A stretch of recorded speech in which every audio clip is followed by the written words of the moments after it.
द्वारकाधाम, ज्याला द्वारकाधीश मंदिर किंवा जगत मंदिर असेही म्हणतात, हे भारतातील गुजरात राज्यातील एक प्राचीन आणि पवित्र तीर्थक्षेत्र आहे. हे हिंदू धर्मातील 4 धामांपैकी एक आहे आणि सप्तपुरींमधील एक मानले जाते. भगवान श्रीकृष्ण यांच्या प्राचीन राज्याशी संबंधित असलेले हे ठिकाण गुजरातच्या इतिहास आणि संस्कृतीशी जवळून जोडलेले आहे. द्वारकेचा उल्लेख महाभारत आणि पुराणांसारख्या प्राचीन हिंदू ग्रंथांमध्ये आढळतो. पौराणिक कथांनुसार भगवान श्रीकृष्णांनी मथुरा सोडल्यानंतर द्वारका शहराची स्थापना केली. मथुरेत त्यांच्या मामा कंसाचा वध केल्यानंतर कंसाचा सासरा जरासंध याने मथुरेवर सतत हल्ले केले. यामुळे श्रीकृष्णांनी आपल्या यादव वंशासह मथुरा सोडून गुजरातच्या पश्चिम किनाऱ्यावर अरबी समुद्राच्या किनारी द्वारका नगरीची स्थापना केली. द्वारका हे नाव संस्कृत शब्द द्वार म्हणजे दरवाजा आणि का ब्रह्म किंवा मोक्ष यावरून आले आहे. म्हणजेच द्वारका म्हणजे मोक्षाचा दरवाजा अशी संकल्पना आहे. याला मोक्षपुत्री, द्वारकामती किंवा द्वारकावती असेही म्हटले जाते. असे मानले जाते की श्रीकृष्णांनी समुद्रापासून 12 योजने सुमारे 96 चौरस किलोमीटर जमीन परत घेऊन द्वारका बांधली. विश्वकर्मा यांनी या नगरीची रचना केली अशी कथा आहे. द्वारका ही श्रीकृष्णांची राजधानी होती, जिथे त्यांनी आपल्या कुटुंबासह आणि यादव वंशासह राज्य केले. येथील हरिगृह नावाच्या निवासस्थानावर श्रीकृष्ण राहत होते. द्वारकाधीश मंदिर हे भगवान श्रीकृष्णाला समर्पित आहे, ज्यांना येथे द्वारकाधीश, द्वारकेचा राजा म्हणून पूजले जाते, ज्याला जगत मंदिर किंवा निज मंदिर असेही म्हणतात. ही 5 मजली इमारत आहे आणि 72 खांबांवर आधारित आहे. पुरातत्व शास्त्रज्ञांच्या मते मूळ मंदिर सुमारे 2500 वर्षापूर्वी बांधले गेले. पौराणिक कथांनुसार हे मंदिर श्रीकृष्णाचे पंतू वज्रनाभ यांनी त्यांच्या निवासस्थानावर बांधले होते. सध्याचे मंदिर 15व्या-16व्या शतकात चालुक्य शैलीत पुन्हा बांधले गेले. मंदिराची रचना चालुक्य शैलीतील आहे, ज्यामध्ये नक्षीकाम केलेले खांब, भिंती आणि शिखर आहे.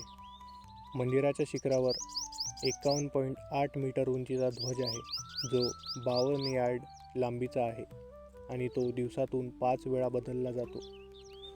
मंदिराला 2 प्रवेशद्वार आहे.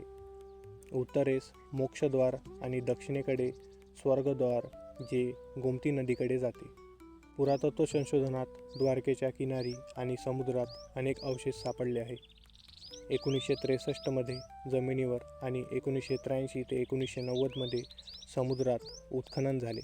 यात प्राचीन बंदर, जेटी, त्रिकोणी खिळे आणि भिंतीचे अवशेष आढळले. यावरून असे मानले जाते की द्वारका ही मध्ययुगीन काळात एक महत्त्वाचे बंदर होते. काही संशोधकांचे मत आहे की हे अवशेष महाभारतात वर्णन केलेल्या द्वारकेशी संबंध असू शकतात. आदि शंकराचार्यांनी द्वारकाधीश मंदिराला 4 धामांपैकी एक म्हणून घोषित केले. 4 धामांमध्ये द्वारका, बद्रीनाथ, पुरी आणि रामेश्वरम यांचा समावेश आहे. असे मानले जाते की या 4 धामांचे दर्शन घेतल्याने मोक्ष प्राप्त होते. द्वारका हे सप्तपुरींमधील एक आहे, ज्यामध्ये अयोध्या, मथुरा, काशी, कांची, अवंतिका आणि पुरी यांचा समावेश आहे. मंदिरात कृष्ण जन्माष्टमी, रुक्मिणी विवाह आणि तुळशी विवाह हे प्रमुख उत्सव साजरे केले जातात. जन्माष्टमीच्या वेळी मंदिरात मोठ्या संख्येने भाविक येतात. मंदिराच्या शिखरावर सूर्य आणि चंद्र असलेला ध्वज आहे, जो श्रीकृष्णाचे पृथ्वीवरील शाश्वत अस्तित्व दर्शवते. मंदिर सकाळी 6 ते दुपारी 1 आणि संध्याकाळी 5 ते रात्री 9:30 पर्यंत खुले असते. विविध पूजा आणि सजावटीमुळे दरवाजे काही वेळ बंद असतात. द्वारका हे केवळ धार्मिक स्थळच नाही, तर पर्यटन स्थळही आहे.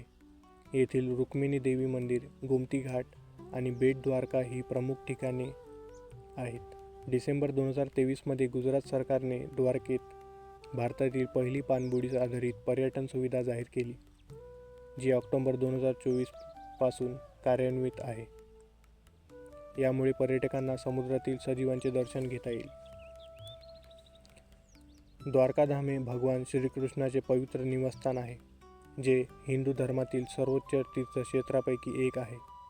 येथील द्वारकाधीश मंदिर त्याच्या प्राचीन इतिहास, पुरातत्व अवशेष आणि सांस्कृतिक वारसा यामुळे द्वारका जगभरातील भाविक आणि पर्यटकांसाठी आकर्षणाचे केंद्र आहे.